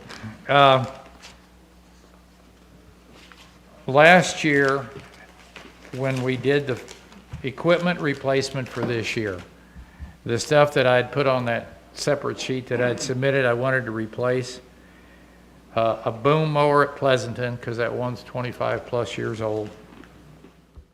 3 pickup trucks, and that would be the 3 foreman's trucks. And then we already replaced the dump truck. The new salt structures, we ended up buying the one from Purple Wave, and turned out there was 7 of them. So that one's already done. We actually put 6 of them up so far. We got 6 for the price of 1. No blades, and then the tractor. I have talked to John Deere again on that boom mower, because last time we bought a package deal off of a lease return one. And so they found one, but it's a 2020 and it's about 110,000, but I haven't got all the information yet. I want to know if I can go ahead and proceed with the 3 pickup trucks. Go ahead and get bids for those 3 pickup trucks. What years are the ones, why are we replacing? They're about 175,000 miles, anywhere from 150 to 175. They're the 3 Foremans. I think they're 14s, 13s, 14s, something like that. They're the high mileage ones. We haven't replaced any other than mine and Chris's in the last 4 years. We've gotten rid of trucks because I don't want a big fleet. But these trucks are getting pretty high mileage. And are there maintenance issues on them? They're not really yet. They're getting there. It's just high mileage, and what we'll do is roll them down in the fleet and take the bottom tier again and sell them. We're gonna keep them and Get rid of 3 more, yes. That's older. That's older, yes. Have you already looked into the truck, or what you want? That's what he's asking. That's when can I proceed and start looking into it? I just don't think we bid out enough. unless companies? We bid it, but it always comes back, A couple, two different things. $850 over cost is what it always comes back. I know the one, Chris, we got that one through that the Government contract? government contract. We could look at that because the fact that they are response and they have amber lights, and they're used for traffic control, we can buy them off contract. If we did that, we'd be looking at Dodges probably, because that's a contract. Pardon? We still need to advertise it. Instead of Yes. just going and buying it from them. We gotta give the local competition. Yeah, and that's what we would do. But I expect they're gonna be anywhere 3/4 ton. I think the one we got for Chris was 26, 27, something like that. And it wasn't 3/4 ton, it was half, so it might be as much as 30 apiece. But Probably we, more than that. yeah, but we have been, well, I mean off contract, off bid, and plain Janes. We don't, Right. but I haven't been replacing vehicles, and it's got to a point where we need to. Okay. The other thing I want to go out and look for a bit and get bids on is the equipment trailer. We had that in our budget. Noxious weed, we talked about that this morning, the tank. The other things I want to start developing contracts for and see where we land. I'd like to write something up on the access roads at the airport. We need to move forward, I guess, on that before it starts raining. The landfill sale, I still need to work on that. I'm gonna try to come up with a contract, see if we can do it cheaper and then compete. The cabin floor, I wanna go ahead and maybe write a contract for that. Should I continue and try to develop that AMR? That was on my list before these guys came in. The building, work on that. The The building. ambulance barn? Yeah, the addition onto the, Do you remember right, the AMR guy that spoke before that said, well, let's not forget you have an ambulance issue up here in that building. Yeah. But that was, before they came in, I had that in my notes to talk about. It was kind of weird.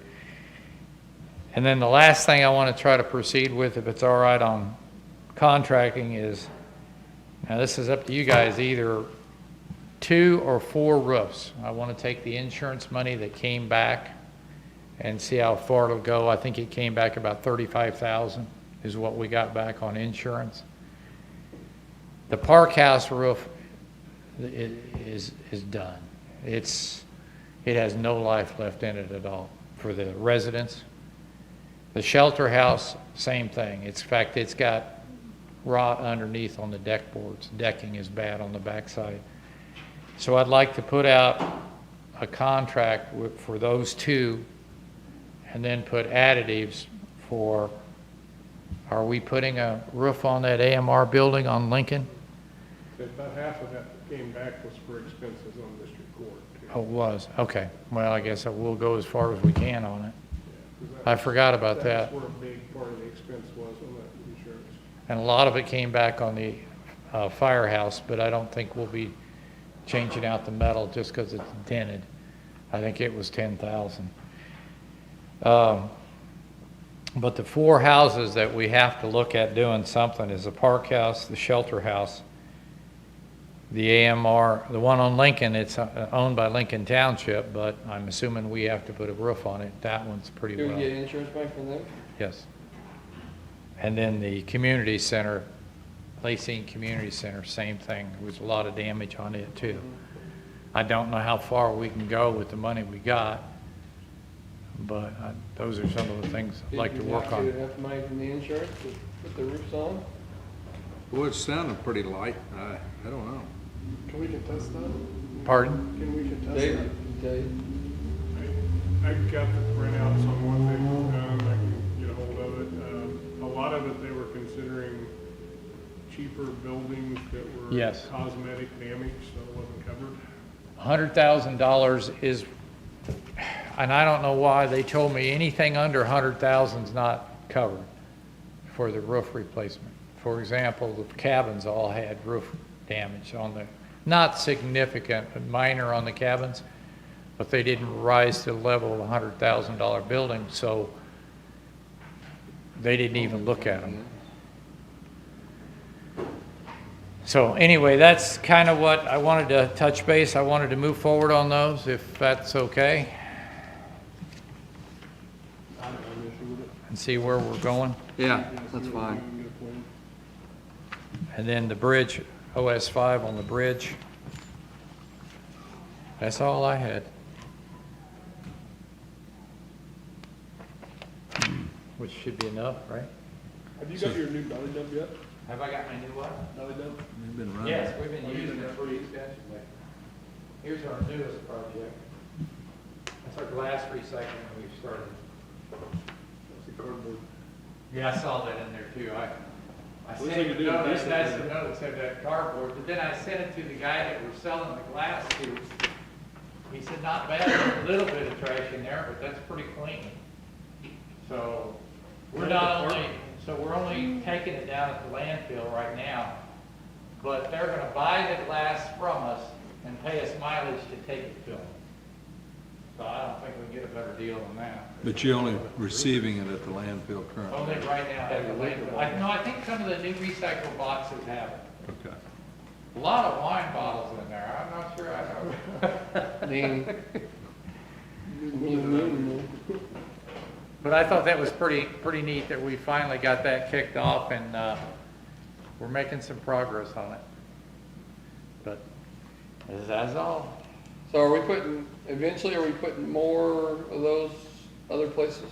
We've got them all out, they're at every location. I seen the new container there in Lacey, it Yep. looked really good, hopefully they'll use it the right way.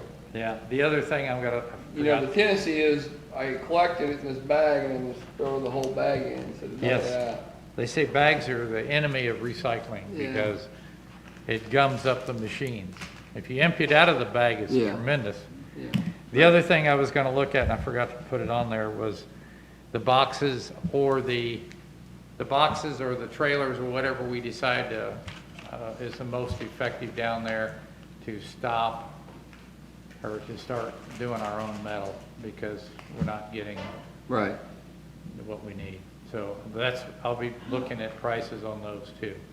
I think what we're gonna do a lot though is we're gonna take that box right there is an old recycle box we took the top off of, so we can reutilize those, but I think I'm gonna have to pick up 2 small trailers or a dump arrangement for the 2 small areas, Blue Mountain and Centerville. But that's where we're moving forward to, so. Look good, those trailers look nice.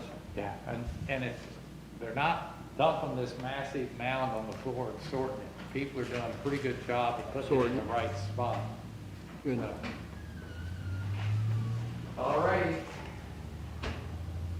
So I guess you got the answers you're looking for, Jack. That OS 5 bridge, you're gonna go ahead and submit on it and see about a full replacement. And then when the other one opens up, we'll do Lockton Road when it opens up.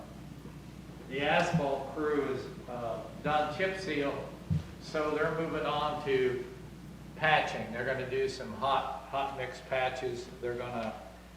But they're also out there in their spare time, what is that? When they get time, they're putting the rails back, the guardrails. They're working guardrails now throughout the entire county. They're gonna Anybody put mowing? guardrails. Pardon? Anyone mowing?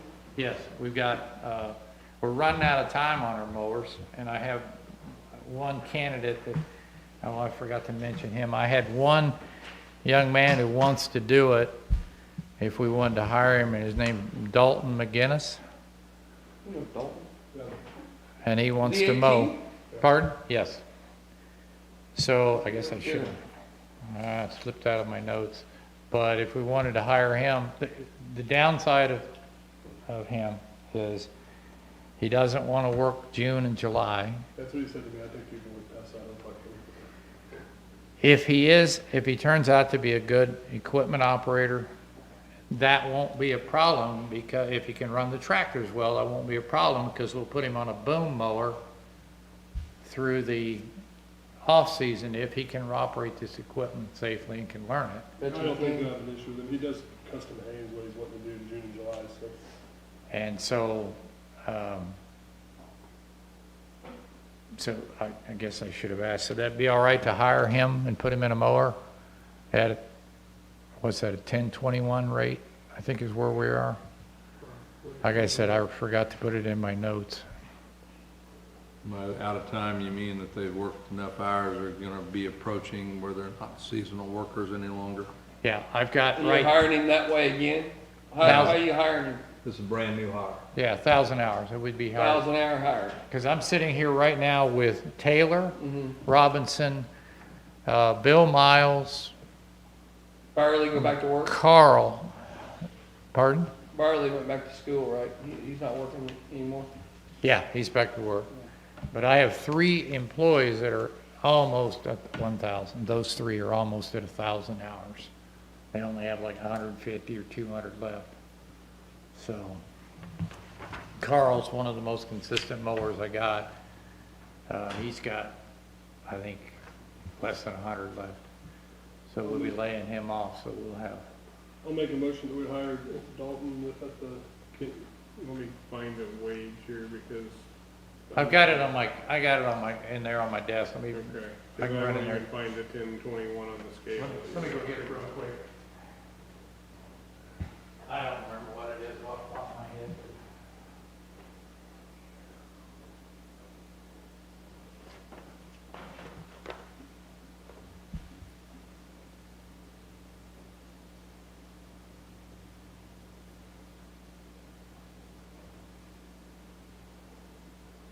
Probably 1044 would be my guess, because that's where we got a couple of them. Which is a 3J.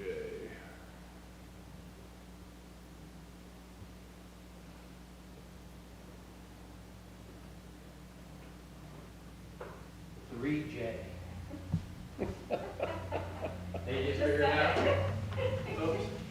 That's your motion? I'll make a motion that we hire Dalton McKinnon at a 3J, 1044 an hour for, is it seasonal? Summer help mower, temporary. There it is, that's my motion. Second. Moving second, all in favor? Aye.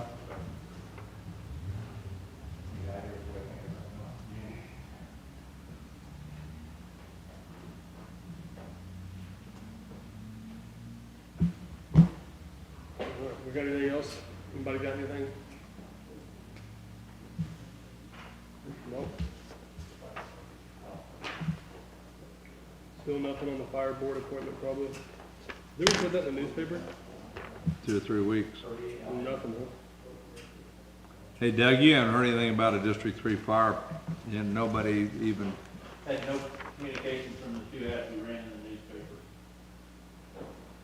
newspaper. I approached somebody there probably been 3 weeks ago, and they weren't all interested, so.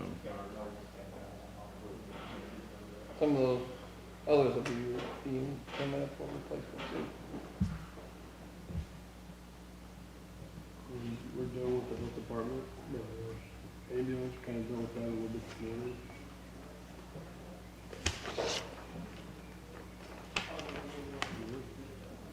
Feel like that's getting elevated to the point, so has anybody drove by that building? I was looking for some pictures I had of it, but gutter, fascias, and soffits, and just got the old 12-inch masonite siding rotted off of it, and I mean,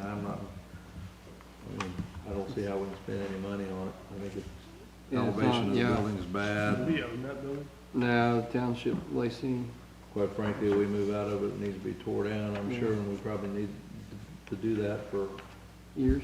yeah, well, I mean, they give us the building with no lease forever. And, you know, obviously, we ought to clean it up, but it's just not an ideal thing. I mean, the plumbing's been elevated because of the concrete, they've elevated the deck and managed the plumbing. I don't see spending any money on it, but I don't have a better solution than putting it in that state building or on the end of that state building. If you're looking for bids to put out Looking for what now? you're looking for bids to do a concrete floor, is that what you said you were That's going what to? I'm trying to look for. And get the design, try to come up with something that, what it's gonna look like. You did some drawings. How big was that? Pam's gonna put that on CAD or something to make them, try to For the cabin, cabin and for the other one. the ambulance barn, Pardon? the ambulance barn, oh, I see. It's 24 by, living space is 24 by something, I don't know. Yeah, we got all the drawings you gave us. 24 by Oh, do you? Okay. How much should I ask you to find? I've about never found them. 24 by 24s, I think, of the living space with 2 bedrooms and, Yep, and then just have a brief Now, one. what do you think, 4,000 to 5,000 for that number? the what? What, these are the bids for concrete footing and that? Probably all that. Probably not much more than 6, 7. Part of that insurance money too was the storm took out a bunch of those windows. We had to fix all those windows on that building. So we've done maintenance on all the paint and everything. Every building we got. Make a motion, we adjourn. That'd be nice when we hire summer help people to do that kind of stuff. We can't get summer help people to mow, and enough help to mow, let alone do that kind of stuff, can you? You get the Boy Scouts of America to do it? Could be, I can't open the window. You made a motion. Second your motion. Move, second, all in favor? Aye. Have a good day.